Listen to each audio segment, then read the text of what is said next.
I don't know if any of you remember this, but this song was sung by Hira exactly a year ago when we used to have our regular school radio. Welcome to episode 4 of Radioactive Fun by the Department of English. This is RJ Jyotsna. This is me. Oh, wait a second. Don't you think Radioactive is quite a bit outdated, considering that we have added new motifs to our show? So I think we should give it a better shot by bringing it different flavor. Here we go. Welcome to episode 4 of Chris White's Bits and Bites of Kreisnagar, powered by the Department of English. This is RJ Jyotsna. This is me, RJ Hira. And here goes our Chris White's logo.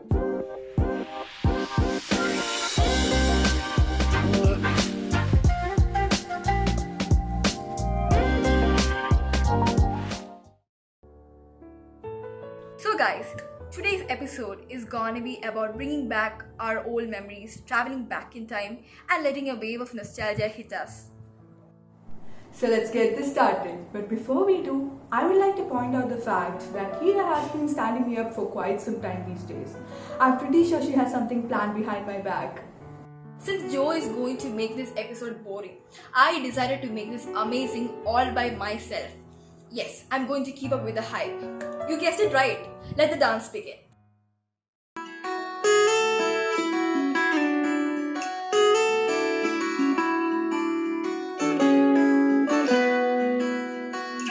உயிரே கவரும் உயிரை போல எந்தான் நீ எந்தான் காதல் மழையா தனுவில் சேரும் ஆரான் എന്തൊരു പൊട്ട പാട്ടാടോ ഇത് എവിടെ നിന്ന് കിട്ടി രണ്ടെണ്ണത്തിന് ഇത് I need more beat. Change the song, dude.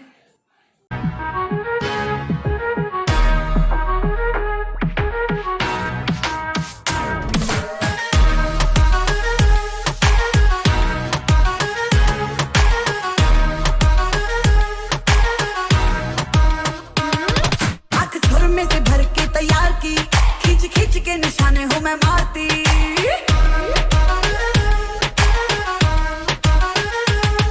आँख सुर में से भर के तैयार की खींच के निशाने हूँ मैं मारती खुद ज्यादा तो उम्मीद मत रख सोने ज्यादा तू उम्मीद मत रख सोने तेरा लेवल नहीं मेरे यार वर्गा बंदियां नू सूली उत्ते टंगी रख दे मेरा नखरा दिखी तलवार वर्गा बंदियां नू सूली उत्ते टंगी रख दे मेरा नखरा दिखी तलवार वर्गा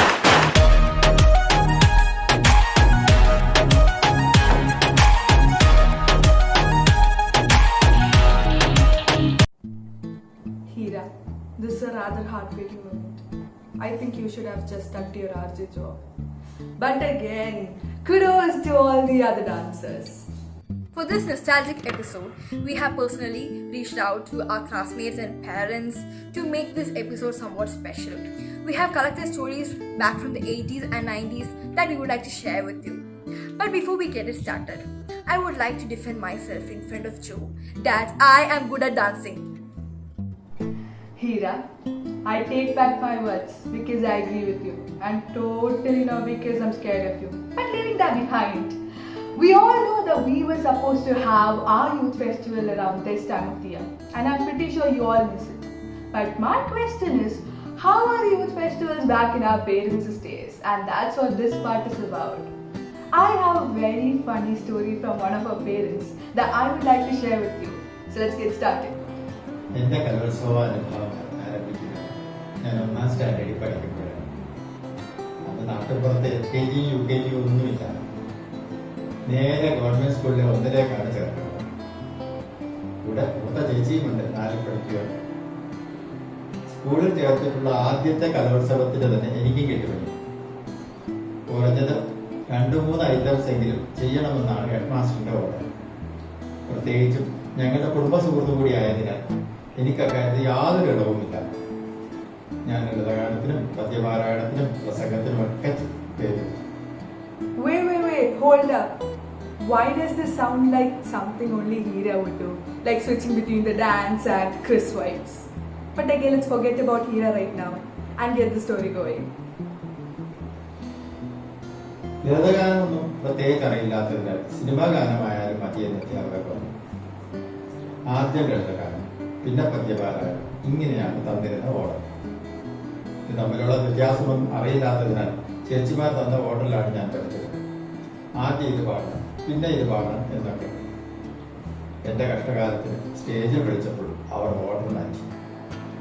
കൂടുതൽ കുട്ടികൾ പങ്കെടുക്കുന്ന പദ്യപാരായണം ആദ്യം, പിന്നെ ലളിതഗാനം എന്നൊക്കെയാക്കി. ഞാനിതൊന്നും അറിയുന്നുമില്ല, അറിഞ്ഞിട്ടുള്ള പ്രയോജനവുമില്ല. I mean, I'm pretty sure we all have had that stage moment in life. But again, it's interesting because it's from our parent and not us. It's not a personal experience, but it's someone else's story. So yes. പദ്യപാരായണത്തിന് വിളിച്ചപ്പോൾ ഞാൻ സ്റ്റേജിൽ കയറി ഓമലാളെ കണ്ടു ഞാൻ പൂങ്കിനാവിൽ എന്ന് നീട്ടിപ്പാടി. സദസ് പൂവി ഇളകി പറഞ്ഞു. എന്തെന്നൊന്നും മനസ്സിലാക്കാതെ 2 സൈഡിലും നോക്കി സന്തോഷത്തോടെ തിരിച്ച് സീറ്റിൽ വന്നപ്പോൾ ചേച്ചിയുടെ മുടി പോയില്ല, നാണക്കേട് കാരണം. പിന്നീട് ലളിതഗാനത്തിന് വിളിച്ചപ്പോഴും ഞാൻ ഒട്ടും സംശയമില്ലാതെ ആലാപനം ചെയ്തു. കൂക്കൂ കൂക്കൂ തീവണ്ടി എന്ന പ്രശസ്തമായ അന്നത്തെ മുന്നിലെ പദ്യം. അതിനും കിട്ടി ആവശ്യത്തിലധികം കൂവലും കരുതി. എന്തായാലും റിസൾട്ടുകൾ വന്നപ്പോൾ എനിക്കും കിട്ടിയൊരു പ്രോത്സാഹന സമ്മാനം. ഞങ്ങളുടെ പ്രിയങ്കരനായ മാസ്റ്റർ അമാനുള്ള സാർ എന്നെ പൊക്കിയെടുത്ത് സ്റ്റേജിൽ നിർത്തി ഒരു കപ്പ് തന്നു. കൂസലില്ലാതെ സ്റ്റേജ് കൈകാര്യം ചെയ്തത്. I mean, I really like how the story goes and how he ultimately ended up getting a prize for his courage. Because in the end, that's what all youth festivals are about. So before we get going to our next story, we have something very beautiful from Tanuja of 12F. So let's listen to that.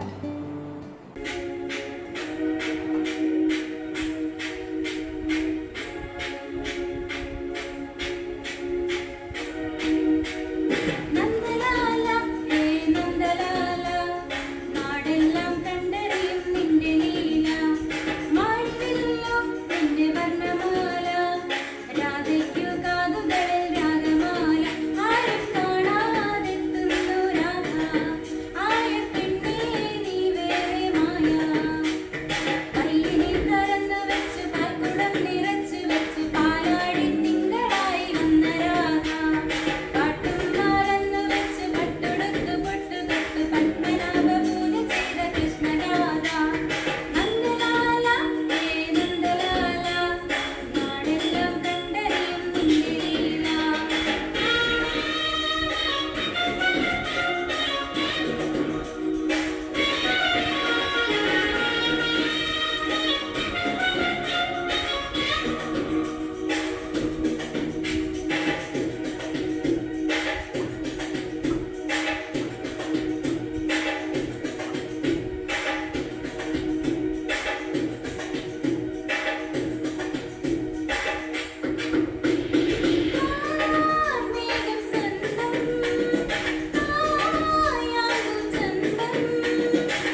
Thank you, Tanuja. The song was really good. Amma or chaya? So guys, let's get to the story when one of the MasterChef parents messed up in the kitchen.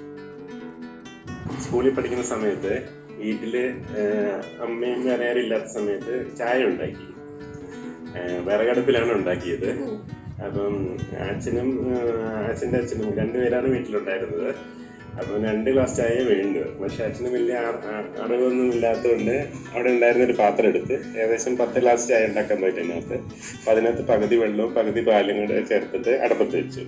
അതിനുശേഷം തിളച്ച് കഴിഞ്ഞപ്പം ചായപ്പൊടി ഇട്ടു. ചായപ്പൊടി ഇട്ടതാണെങ്കിൽ 2 പേർക്കുള്ളതിന് പകരം ഒരു 20 പേർക്കുള്ള ചായപ്പൊടി ഇട്ടു. Okay guys, speaking about tea, I would like to spill tea. Who can't even make a tea? Joe can't. അത് ഇതിൻ്റെ ചായ ഉണ്ടാക്കി കൊടുത്തു കഴിഞ്ഞപ്പോൾ എന്താ പറയുക, ഭയങ്കര കയ്പായിരുന്നു. അപ്പം അതായിരുന്നു ആദ്യത്തെ എക്സ്പീരിയൻസ്. അച്ഛന് ഈ കൃത്യസമയത്ത് ചായ ആവശ്യമുണ്ടായിരുന്നു അച്ഛൻ്റെ അച്ഛന്. അപ്പം അതുകൊണ്ട് കഷ്ടപ്പെട്ട് ഉണ്ടാക്കിയതാണ്. പക്ഷേ അച്ഛന് കുടിക്കാൻ പറ്റില്ല, അത്രയ്ക്കും കയ്പായിരുന്നു. ഏകദേശം 1 മണിക്കൂർ എടുത്തു. Okay people, so those who have tried making tea at least once in their lifetime know that you get really confused about the concentration of this water and milk and stuff. It's quite natural. Okay guys, so next we have Afla and her mom teaching us to make something heart filling. Hello everyone, I am Afla Shani of class 12 and today I am here with my mom to do a recipe video. So what are we going to prepare today? Very chicken pizza. Okay, so let's get started. At first we need the pizza dough. Pizza dough is prepared by mixing 1 cup of all-purpose flour, half tablespoon yeast, half tablespoon oil, half tablespoon sugar, a pinch of salt and lukewarm water. Knead it for 10 to 15 minutes and keep it aside for 1 to 1.5 hours so that the dough gets doubled. Knead it again and we'll get the pizza dough. ആദ്യമായി പിസ്സയ്ക്ക് വേണ്ടത് ഡോ ആണ് തയ്യാറാക്കേണ്ടത്. ഡോ. Let's spread the pizza dough on the greased pizza pan. Now let's poke it with a fork.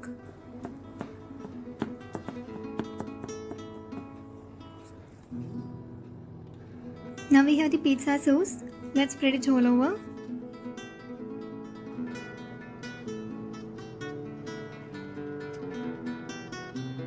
Then spread the shredded mozzarella cheese. Now let's add the peri peri chicken. Peri peri chicken is very spicy. Now let's arrange the veggies. Capsicum,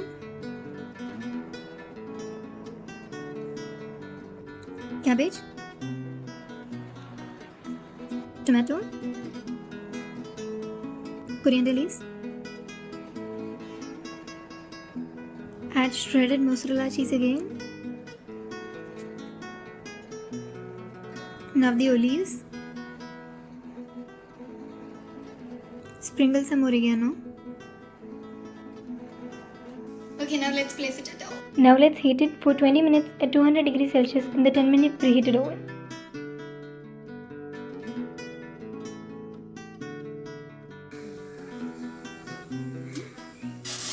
Our peri peri chicken pizza is ready.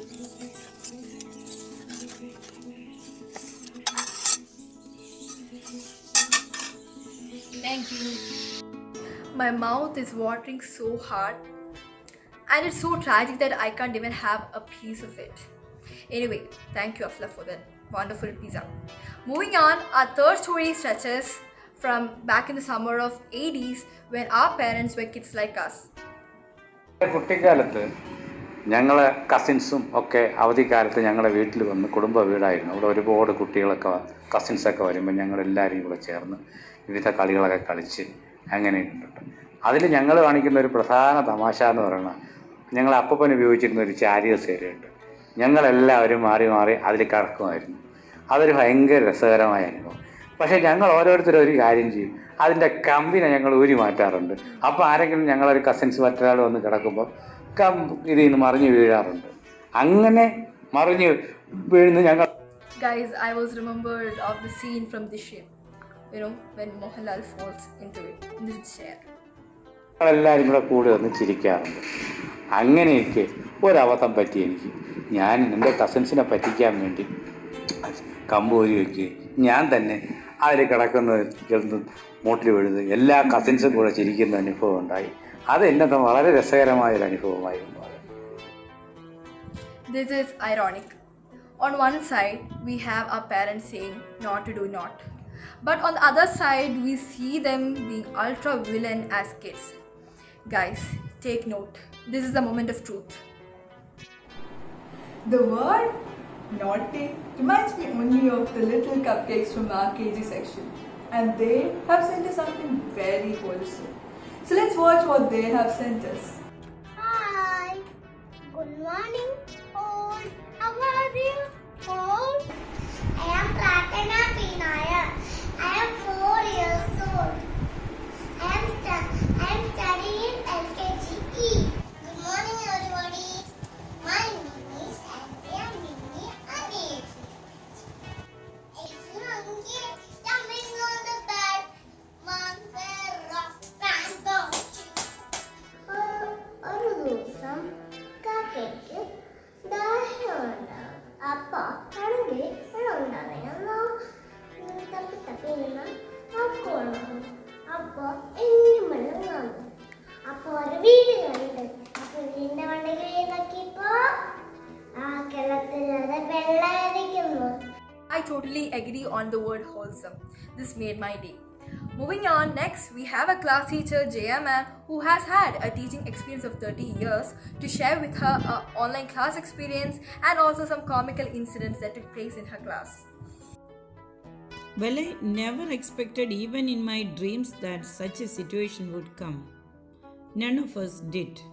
I thought teaching without these traditional classrooms were really impossible. But I was wrong.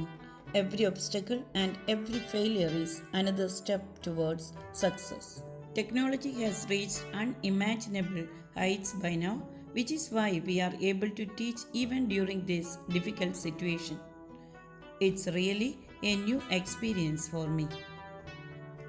Some of the laughable moments are when the children forget to mute their audio during class time. The funny conversations of the parents, etc., really cracks up the whole class at times. The funniest are when I ask questions to some of the students during online classes. The one who had stable connection till then had suddenly connectivity issues and audio problems. Though some of them have genuine reasons, there are some naughty ones who are good actors. Thank you so much, teacher, for sharing your story with us. From Teacher's Story, I'm pretty sure you all understand about the effort taken by our institution to make our educational journey a success. We have a plenty of time right now, but we do have a common question in our mind. How do we utilize this time in such a way that it is beneficial for us and the society as a whole? To give us a better view on this, we have P. Vijayan, IPS, Inspector General of Police. COVID-19 എന്ന മഹാമാരി ലോകത്തിലാകമാനം തന്നെ ഏറെ പ്രയാസങ്ങൾ സൃഷ്ടിച്ചുകൊണ്ടിരിക്കുകയാണ്. അതിൽ വലിപ്പച്ചെറുപ്പമില്ലാതെ എല്ലാവർക്കും അതിൻ്റെ പ്രശ്നങ്ങളുണ്ട്. എല്ലാവർക്കും അതിൻ്റെ വേദനകളും അതിൻ്റെ റിപ്പർക്കഷൻസ് ഒക്കെ പല രീതിയിൽ സൊസൈറ്റിയിൽ കണ്ടു തുടങ്ങിയിട്ടുണ്ട്. പക്ഷേ ചില സന്നിഗ്ധ ഘട്ടങ്ങൾ നമ്മൾ അഭിമുഖീകരിച്ചേ പറ്റുള്ളൂ. അതിന് എങ്ങനെ നമ്മൾ സമചിത്തതയോടുകൂടി അഭിമുഖീകരിക്കാം എന്നുള്ളതാണ് അതിൽ ആ ഒരു പ്രതിസന്ധിയെ നമ്മൾ അതിജീവിക്കുന്നതിൻ്റെ ഏറ്റവും വലിയ പ്രധാന ഘടകമെന്ന്. ഈ പ്രതിസന്ധിയിൽ ഏറ്റവും പ്രയാസം അനുഭവിക്കുന്ന കുട്ടികളാണ്. കുട്ടികളെ സംബന്ധിച്ചിടത്തോളം അവർ ഇത് കാര്യങ്ങളൊക്കെ പറഞ്ഞ് നമുക്ക് മനസ്സിലാക്കാൻ പറ്റുമെങ്കിലും അവരത്രത്തോളം മനസ്സിലാക്കാവുന്ന ഒരു ഏജ് അല്ലല്ലോ. അവരുടെ ഈ പ്രതിസന്ധി മാനസിക സംഘർഷമൊക്കെ വലിയ ദാരുണമായിരിക്കുന്ന അന്ത്യങ്ങളിലേക്കും പലയിടത്തും എത്തുന്നുണ്ട്. ഇത്തരം ഘട്ടങ്ങളിൽ ക്രൈസ്റ്റ് നഗർ സ്കൂൾ പോലെ ചെയ്യുന്ന കാര്യങ്ങളാണ് നമുക്ക് ഏത് രീതിയിലുള്ള ഒരു ഇന്റർവെൻഷൻ കൊണ്ട് ഈ കുട്ടികളുടെ മാനസിക സംഘർഷം കുറയ്ക്കാൻ പറ്റുമെന്നുള്ളതിന് ചില മാതൃകകൾ. അത് കുട്ടികളെയും അതുപോലെ തന്നെ പാരന്റ്സിനെയൊക്കെ തുടർച്ചയായി എൻഗേജ് ചെയ്യുന്ന ക്രൈസ്റ്റ് നഗറിന്റെ പ്രവർത്തനങ്ങൾ വളരെ ശ്ലാഘനീയമാണ്. അതിന്റെ പിന്നിൽ പ്രവർത്തിക്കുന്ന എല്ലാവരെയും ഞാൻ ഈ അവസരത്തിൽ അഭിനന്ദിക്കാം. ഏതൊരു പ്രതിസന്ധിയെയും നമ്മളെ മനസ്സിനെയോ അല്ലെ ശരീരത്തിനോ വേദനകൾ സൃഷ്ടിക്കപ്പെടുന്നത് നമ്മൾ അതിനെ നോക്കിക്കാണുന്ന രീതി അനുസരിച്ചിട്ടാണ്. നമ്മൾ ഏതൊരു കാര്യത്തിലെയും പ്രതിസന്ധിയാണെന്ന് കരുതുകയാണെങ്കിൽ, പ്രയാസപ്പെട്ടതാണെന്ന്, തരണം ചെയ്യാൻ ബുദ്ധിമുട്ടാണെന്ന് നമ്മൾ അങ്ങ് മനസ്സുറപ്പിച്ചു കഴിഞ്ഞാൽ പിന്നെ അതിൽ നിന്നും നമുക്ക് പിന്തിരിയാൻ വലിയ പ്രയാസമാണ്. വലിയ രീതിയിൽ നമ്മൾ എന്ത് നോക്കി കാണുന്നതും പ്രതിസന്ധിയായിരിക്കും. നിങ്ങൾ ഈ കുട്ടികളെ സംബന്ധിച്ച് നമ്മൾ 21ാം നൂറ്റാണ്ടിന്റെ തുടക്കത്തിൽ അല്ലെങ്കിൽ ഒരു ഡിക്കേഡ് കഴിഞ്ഞ് രണ്ടാമത്തെ ഡിക്കേഡ് അവസാനിക്കാൻ പോകുന്ന സമയം 20ാം നൂറ്റാണ്ടിന്റെ തുടക്കത്തെ കുറിച്ച് നിങ്ങൾ ചിന്തിച്ചിട്ടുണ്ടോ? ആ കാലഘട്ടത്തിൽ ഉണ്ടായിരുന്ന ഒരു കാര്യം, ആ കാലഘട്ടത്തിൽ 1ാം ലോക മഹായുദ്ധം ഉണ്ടായിരുന്നു. സ്പാനിഷ് ഫ്ലൂവിന്റെ വലിയ ആക്രമണം ഉണ്ടായിരുന്നു. തുടർച്ചയായിരിക്കുന്ന സാമ്പത്തിക പ്രശ്നങ്ങൾ 1930s ഗ്രേറ്റ് ഇക്കണോമിക് ഡിപ്രഷൻ ഉണ്ടായിരുന്നു. ബംഗാൾ ഫാമിൻ പോലെയുള്ള ഫാമിനുകൾ ക്ഷാമം കൊണ്ട് ഏകദേശം 15 മില്യണിലധികം 150 ലക്ഷം പോലും ആളുകൾ അവിടെ പട്ടിണി കൊണ്ട് മരണപ്പെട്ടു എന്നൊക്കെയാണ് ലോകപ്രസിദ്ധനായിരിക്കുന്ന അമർത്യ സെന്നിന്റെ പുസ്തകങ്ങളൊക്കെ പറഞ്ഞിരിക്കുന്നത്. അതായത് യുദ്ധത്തിന്റെ ഭീതി, ദാരിദ്ര്യം, രോഗം, ഇങ്ങനെ പല രീതിയിലുള്ള പ്രയാസങ്ങൾ ഉണ്ടായിരുന്ന ഒരു തലമുറയുടെ പിൻതലമുറക്കാരാണ്, അല്ലെങ്കിൽ അവർ ആ അതിജീവിച്ചവരുടെ ബാക്കിയുള്ളവരാണ് നമ്മളൊക്കെ നിങ്ങൾ മനസ്സിലാക്കുന്നത്. അന്നത്തെ കുട്ടികളുടെ ഒരു കാര്യം ആലോചിച്ച് നോക്കുക. അന്ന് കുട്ടികളുടെ സ്കൂളുകളിൽ എന്താണ് ഇത്തരത്തിലുള്ള TV ചാനലുകൾ ഉണ്ടായിരുന്നു. അവർക്ക് അല്പനേരെങ്കിലും സമയം ചെലവഴിക്കാൻ ഇത്തരത്തിലുള്ള നമ്മളുടെ ഈ ഓൺലൈൻ സൗകര്യങ്ങൾ നമുക്കുണ്ടായിരുന്നു. ഒന്നുമില്ലായിരുന്നു. ഇന്ന് നമ്മളെ സംബന്ധിച്ചിടത്തോളം അല്പസമയം ചെലവഴിക്കണമെങ്കിൽ നമ്മൾ TV-യിലെ പല ചാനലുകളിൽ കാണാം. ഓൺലൈനിലൂടെ ക്ലാസ്സുകൾ അറ്റൻഡ് ചെയ്യാം. അല്ലെങ്കിൽ നമുക്ക് എന്ത് ചെയ്യാം, ക്രിയേറ്റീവായിട്ട് എൻഗേജ് ചെയ്യുന്നതിന് വേണ്ടിയിട്ട് യൂട്യൂബ് ചാനലുകളിലേക്ക് നോക്കാം, പുതിയ കാര്യങ്ങൾ പഠിക്കാം. ടെലിഫോണിലൂടെ നമ്മുടെ സുഹൃത്തുക്കളായിട്ടും മറ്റും നമുക്ക് ബന്ധപ്പെടാൻ പറ്റും. അന്നുണ്ടായിരുന്നത് പോലുള്ള ഒരു പട്ടിണിയുടെ അവസ്ഥയൊന്നും നമുക്കില്ല. അപ്പം ആ കാലഘട്ടത്തിലുള്ള ആളുകൾ ഇതിനെ അതിജീവിച്ചിട്ടുണ്ടെങ്കിൽ അതിനേക്കാൾ എത്ര ചെറുതാണ് നമ്മൾ ഇന്നത്തെ പ്രശ്നം എന്ന് മനസ്സിലാക്കും. ഇവിടെയാണ് ഈ എല്ലാ പ്രശ്നത്തിൻ്റെ അടുത്തും ഒരു പ്രശ്നങ്ങൾ, every problem as a seeds of a great opportunity. ഇതിനകത്തൊക്കെ നമ്മൾ ഇപ്പോഴെന്ത് ചെയ്യാൻ പറ്റും? പണ്ട് നിങ്ങൾ സ്കൂളിലേക്ക് യാത്ര ചെയ്യുന്ന സമയം, സ്കൂളിലേക്ക് യാത്ര ചെയ്യുകയും അതിൻ്റെ തയ്യാറെടുപ്പിനൊക്കെ പോകുന്ന ഒരുപാട് സമയം ഇപ്പം ബാക്കിയുണ്ട്. അത് നമ്മൾ പുതിയ പുസ്തകങ്ങൾ വായിക്കാൻ വേണ്ടി ശ്രമിക്കാം, പുതിയ ഒരു ലാംഗ്വേജ് പഠിക്കുന്നതിന് വേണ്ടിയിട്ട് ശ്രമിക്കാം. ആ ലാംഗ്വേജ് പഠിക്കുന്നതിന് ഒരു ടീച്ചർ അന്വേഷിച്ച് പോകേണ്ട ആവശ്യം പോലും ഇല്ല. നിങ്ങൾ ഏതെങ്കിലും ഒരു യൂട്യൂബ് ചാനൽ എടുത്ത് നോക്കിയിട്ട് ഹൗ ടു ലേൺ ഫ്രഞ്ച് എന്നുള്ളത് നോക്കിക്കഴിഞ്ഞാൽ പറ്റും. How to improve your English എന്നുള്ളത് നിങ്ങൾ നോക്കാൻ പറ്റും. How to improve your mathematics എന്നുള്ളത് നിങ്ങൾ നോക്കാൻ പറ്റും. പുതിയൊരു ക്രാഫ്റ്റ് ഒന്ന് നോക്കുക, നമ്മൾ ഭക്ഷണം പാചകം ചെയ്യുന്നതാണെന്നുണ്ട് how to make a parotta എന്നുള്ളത് നോക്കിയാലും നമുക്ക് ചെയ്യാൻ പറ്റും. നല്ല യൂട്യൂബ് വീഡിയോകൾ കാണാൻ പറ്റും. അങ്ങനെ നമ്മളുടെ വിവിധങ്ങളായിരിക്കുന്ന സ്കില്ലുകൾ ഡെവലപ്പ് ചെയ്യുന്നതിന് പഠിക്കാം. പിന്നെ ജീവിതത്തിൽ നമ്മൾ motivations that is great people എങ്ങനെയാണ് അവരതെല്ലാം അച്ചീവ് ചെയ്തിരിക്കുന്നത്. നമ്മൾ തോമസ് ആൽവ എഡിസൺ, അല്ലെങ്കിൽ എബ്രഹാം ലിങ്കൻ, മഹാത്മാഗാന്ധി, ഇങ്ങനെയൊക്കെയുള്ള ആളുകൾ ജീവിതത്തിൽ എങ്ങനെ സക്സീഡ് ചെയ്തു എന്നുള്ളതോ, അല്ലെങ്കിൽ ന്യൂ ജനറേഷൻ ആയിരിക്കുന്ന മാർക്ക് സക്കർബർഗ് ഫേസ്ബുക്കിന്റെ ഓണറോ, അല്ലെങ്കിൽ ബിൽ ഗേറ്റ്സോ, അതല്ലെങ്കിൽ നമ്മൾ പറയുന്ന ഈ ആമസോൺ പോലെയുള്ള കാര്യങ്ങളോ, അല്ലെങ്കിൽ അലിബാബയുടെ ഓണർ ആയിരിക്കുന്ന ജാക്മ, ഒരു വളരെ സാധാരണക്കാരിക്കുന്ന ഒരു ഹൈസ്കൂൾ മാസ്റ്റർ, ഇംഗ്ലീഷ് മാസ്റ്റർ എങ്ങനെ ഒരു വലിയ ഒരു എംപയറിന്റെ ഉടമയായി മാറി എന്നൊക്കെയുള്ള കാര്യങ്ങൾ പഠിക്കുമ്പോൾ നമ്മൾക്ക് മുന്നോട്ടേക്ക് പോകുന്ന ജീവിതത്തിന് അതൊരു വലിയൊരു പ്രേരണയായി മാറും. എന്തിന് നമ്മളൊരു 8 വയസ്സുകാരനായിരിക്കുന്ന ഒരു റിയാനെ കുറിച്ചിട്ട് നിങ്ങൾ കേട്ടിരിക്കും. ആ കുട്ടിയാണ് ലോകത്തിലെ റിച്ചസ്റ്റ് യൂട്യൂബർ എന്ന് പറയുന്നത്. ഏകദേശം 170 കോടി രൂപയാണ് ഒരു വാർഷിക വരുമാനം ആ കുട്ടി യൂട്യൂബിൽ ടോയ്സ് റിവ്യൂ ചെയ്തിട്ട് മാത്രം ഉണ്ടാക്കും. ഇവിടെ ഞാൻ തിരുവനന്തപുരത്ത് ഒരു കുട്ടി എന്നെ കാണാൻ വന്നിരുന്നു. ആ പയ്യൻ ചെയ്തിരിക്കുന്നത്, അവൻ ഈ കുട്ടികളെ, മറ്റു സഹപാഠികളെ പ്രേരിപ്പിച്ചിട്ട് അവരെ മോട്ടിവേറ്റ് ചെയ്തിട്ട് അവരുടെ പോക്കറ്റ് മണികളെല്ലാം സമ്പാദിച്ചുകൊണ്ട് 3 കോടി രൂപ ബഹുമാനപ്പെട്ട മുഖ്യമന്ത്രിയുടെ ദുരിതാശ്വാസ നിധിയിലേക്ക് കൊടുത്തിരുന്നു. എന്തിന്? നമ്മളെ സ്റ്റുഡൻറ് പോലീസ് കേഡറ്റുകൾ വളരെ സാധാരണ കുടുംബത്തിൽ പറഞ്ഞു, അവരെല്ലാവരും കൂടി ഈ നമ്മളിപ്പോൾ TV ഒന്നും ഇല്ലാത്ത വീടുകൾ നോക്കി അവർക്ക് കുട്ടികൾക്ക് കൊടുക്കാൻ വേണ്ടി 4000-ൽ പരം TV ഓർഗനൈസ് ചെയ്തിട്ടുണ്ട്. അവർ തന്നെ അവരുടെ രക്ഷിതാക്കളെ എല്ലാവരും കൂട്ടിച്ചേർത്തുകൊണ്ട് 3 ലക്ഷത്തിൽ പരം ബ്ലഡ് ഡോണേഴ്സിന്റെ ഒരു ഫോറം ഉണ്ടാക്കിയിട്ടുണ്ട്. ഈ കേരളത്തിൽ അങ്ങോളം ഇങ്ങോളമായിട്ട് 7 ലക്ഷത്തിൽ പരം ആളുകൾക്ക് ഭക്ഷണം കൊടുക്കുന്നതിന് വേണ്ടിയിട്ട് വിവിധ സന്നദ്ധകൾ സംഘടനമായിട്ട് ഈ കുട്ടികളുടെ നേതൃത്വം നടക്കുന്നുണ്ട്. അങ്ങനെയൊക്കെ നമുക്ക് ഒരുപാട് മാതൃകകൾ നമ്മളുണ്ട്. നമ്മൾ ഒരു കാര്യത്തെ സമയത്തെ വെറും തള്ളി നീക്കാൻ വേണ്ടി നമ്മൾ ശ്രമിക്കുമ്പം സമയം പോകുന്നത് നമുക്ക് വലിയ പ്രയാസമായിരിക്കും. അതിന് നമുക്ക് പലരോടും ഫ്രസ്ട്രേഷൻ തോന്നും. പലപ്പോഴും നമ്മൾ ഒരുപാട് നേരം വൈകി എഴുന്നേൽക്കുക, ഒന്നും ചെയ്യാതിരിക്കുകയൊക്കെ ചെയ്യുമ്പോൾ രക്ഷിതാക്കൾ നമ്മളോട് അല്പം പിന്നെ കറക്റ്റ് ചെയ്യാൻ വേണ്ടി പറയാം. രക്ഷിതാക്കളോട് ഇത് പറയുന്ന സമയത്ത് നമ്മൾ മനസ്സിലാക്കേണ്ട ഒരു കാര്യം, അവരിത് നമ്മളോടുള്ള വിരോധം കൊണ്ടല്ല, മറിച്ച് നമ്മളുടെ സമയം എന്ന് പറയുന്നത് ഏറ്റവും പ്രഷ്യസ് ആയ ഒരു കാര്യമാണ്. സമയത്തിന്റെ ഒരു പ്രത്യേകതകൾ മനസ്സിലാക്കേണ്ടത്, സമയം നഷ്ടപ്പെട്ടു പോയ സമയങ്ങൾ തിരിച്ചെടുക്കാൻ നമുക്ക് പറ്റില്ല. ഇപ്പൊ കിട്ടിയിരിക്കുന്ന ഇതിനെ ഒരു അവസരമായിട്ട് എടുക്കാൻ നമ്മൾക്ക് എന്ത് ചെയ്യേണ്ടതില്ല, റെഗുലർ ആയിരിക്കുന്ന ക്ലാസ് റൂമിൽ ഇരിക്കേണ്ടതില്ല, അതിനു വേണ്ടിയിട്ട് യാത്ര ചെയ്ത് പോകേണ്ടതില്ല, അതിനുവേണ്ടി മറ്റ് പല കാര്യങ്ങളും ചെയ്ത് സമയം കളയേണ്ടതില്ല. അപ്പൊ ഈ ഒരു ഘട്ടത്തിൽ ഈ സമയത്തെ ഏറ്റവും ഫലപ്രദമായി യൂസ് ചെയ്യുന്ന ആളുകൾ വരും കാലങ്ങളിൽ ഏറ്റവും നന്നാക്കി തിളങ്ങുന്ന ഒരു അവസ്ഥയിലേക്ക് വരും. അപ്പോൾ അവിടെയാണ് നമ്മൾ ഇവിടെ അതേപോലെ തന്നെയാണ് നമ്മൾ വീട്ടിൻ്റെ അകത്ത് ഒരുപാട് കാര്യങ്ങൾ ചെയ്യുന്നത്. നമ്മൾ ഈ കേരളത്തിനെ സംബന്ധിച്ചിടത്തോളം നമ്മൾ കോഴിമുട്ടക്കായാലും കോഴിക്കാണെങ്കിലും വെജിറ്റബിളിനായാലും ഒക്കെ മറ്റ് സ്റ്റേറ്റുകൾ ആശ്രയിക്കുകയാണ്. അവരെ സംബന്ധിച്ചിടത്തോളം നമുക്ക് കിട്ടുന്ന പല വെജിറ്റബിൾസും വളരെ ഒരുപാട് പോയ്സൺസ് കയറിയിരിക്കുന്നതാണെന്നും പെസ്റ്റിസൈഡ്സിൽ മുങ്ങിയിരിക്കുന്നതെന്നൊക്കെ നമുക്കറിയാം. നമുക്ക് എന്തുകൊണ്ട് ഒരു 4-5 തരം വെജിറ്റബിൾ കൃഷികൾ ചെയ്തുകൊണ്ട് വെജിറ്റബിൾസിൻ്റെ വിത്തുകൾ ഇട്ടുകൊണ്ട് കൃഷി ചെയ്തിട്ട് നമ്മൾ ആവശ്യത്തിനുള്ള കൃഷി നമുക്ക് ഉണ്ടാക്കിക്കൂടാ? നമ്മൾ വീട്ടിലുണ്ടാകുന്ന പിന്നെ ബാക്കി വരുന്ന ഭക്ഷണങ്ങളും മറ്റും കൂടെ കഴിക്കുന്നതിനും അതുവഴി അങ്ങനെ നമ്മൾ കുറച്ച് കോഴിക്കുഞ്ഞുങ്ങൾ വളർത്തി കഴിഞ്ഞാൽ നമുക്ക് കോഴിമുട്ടയും കിട്ടില്ല. ഇങ്ങനെയൊക്കെ പോസിറ്റീവായിട്ട് നമ്മൾ ചിന്തിക്കുകയാണെങ്കിൽ അനന്തമായിരിക്കുന്ന സാധ്യതകൾ നമ്മളുണ്ട്. പോസിറ്റീവായി ചിന്തിക്കുന്ന അനന്തമായ സാധ്യത. ഈ ഒരു പോസിറ്റിവിറ്റിയെ ഞങ്ങൾ കൂടുതൽ പ്രേരിപ്പിക്കുന്നതിന് വേണ്ടിയിട്ടാണ് എല്ലാ വെള്ളിയാഴ്ചയും 7 മണിക്ക് പോസ്റ്റ് എന്നുള്ളൊരു ടോക്ക് തന്നെ സീരീസ് തന്നെ നമ്മൾ തുടങ്ങിയിരിക്കുന്നത്. ഈ മനസ്സിന്റെ പോസിറ്റിവിറ്റിയെ എങ്ങനെ നമുക്ക് നിലനിർത്തുകയും അതോടൊപ്പം തന്നെ വിവിധങ്ങളായ പോസിബിലിറ്റീസിനെ നമുക്ക് എങ്ങനെ എക്സ്പ്ലോർ ചെയ്യാനെന്നുള്ളതാണ്. അപ്പൊ ഒരു നോക്കുന്നവന്റെ കാഴ്ചപ്പാടനുസരിച്ചിരിക്കും. ഇപ്പോൾ ഒരു ഗ്ലാസിന്റെ പകുതിയിൽ വെള്ളവുമായിട്ട് ഒരാൾ നമ്മളെടുത്ത് വന്നു കഴിഞ്ഞാൽ പോസിറ്റീവായി ചിന്തിക്കുന്ന ഒരാൾ പറയുന്നത് എന്തായിരിക്കും, അതിന്റെ ഹാഫ് ഫുള്ളാണെന്നാണ്. നെഗറ്റീവായി ചിന്തിക്കുന്ന ഒരാൾ എന്താണ് കാണുക, അതിൽ ഹാഫ് എംപ്റ്റി ആയിട്ടാണ്. അപ്പൊ എന്ത് ഭാഗം നമ്മൾ നോക്കുന്നു എന്നനുസരിക്കും ഞാൻ കരുതുന്നത് കഴിഞ്ഞ എൻ്റെ ഈ സർവീസിന്റെ ഇടയിൽ ഏറ്റവും കൂടുതൽ പോസിറ്റീവായിട്ട് ഏറ്റവും നല്ല ആനന്ദപരമായിട്ട് ഞാൻ ജോലി ചെയ്ത ഒരു 3-4 മാസങ്ങളാണ് ഈ കഴിഞ്ഞ lockdown പീരീഡുകൾ.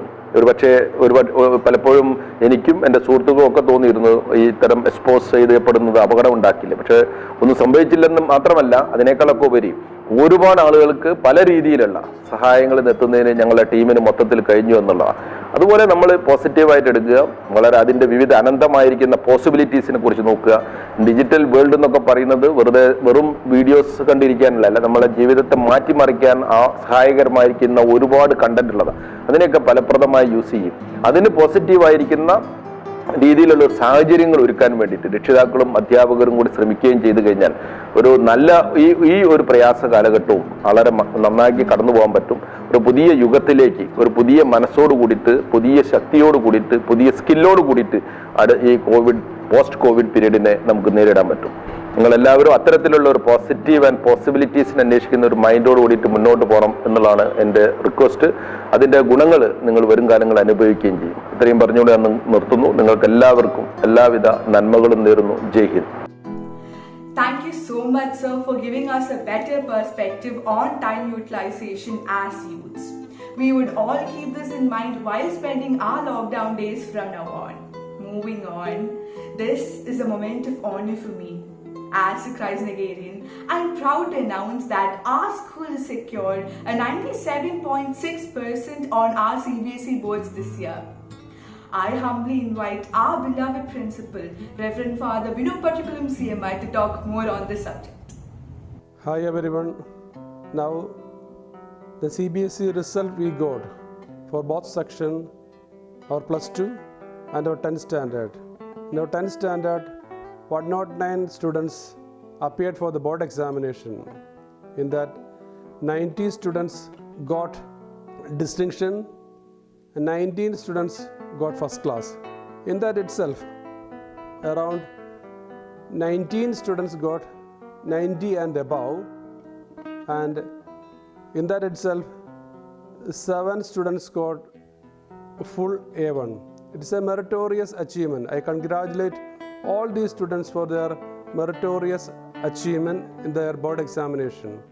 I would like to appreciate in a very special way that class teachers and all the teachers working very hard for the examination. The support of the parents were very immense.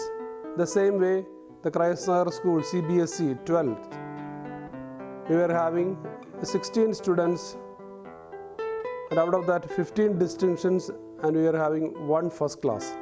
And in that itself, 2 students scored A12. I would like to congratulate the plus 2 section class teachers and all the subject teachers for their sincere hard work and cooperation. All were doing the work very sincerely, and we could achieve a good result this time. I am not happy. Why? Because after the result, all the students and the teachers were coming to the school and celebrating it. But this year, that did not happen. I hope the COVID situation will be removed, and after that, we will have a good time to have our enjoyment. Hope to meet you soon. Thank you. May God bless all of us. Thank you, Father. We would also like to use this episode as an opportunity to invite all the new members of our school. I would like to quote Ankit's words from my Freshers' Day. Hereforth, there are no Loyalites, Santhomites, or Angelites. You all are Christ-Nagarians. Welcome to our school. So guys, we have almost reached the end of the program. To make the upcoming programs more colorful, we would like to have your valuable suggestions. So do please let us know your queries at christcentraltvm@gmail.com. Before winding up, I request each and every one of you to use this pandemic as an opportunity to bond with the people you're locked up with, to share stories, experiences, and more than that, love. With that, this is me, RJ Jyotsna. And this is me, RJ Hira, signing off.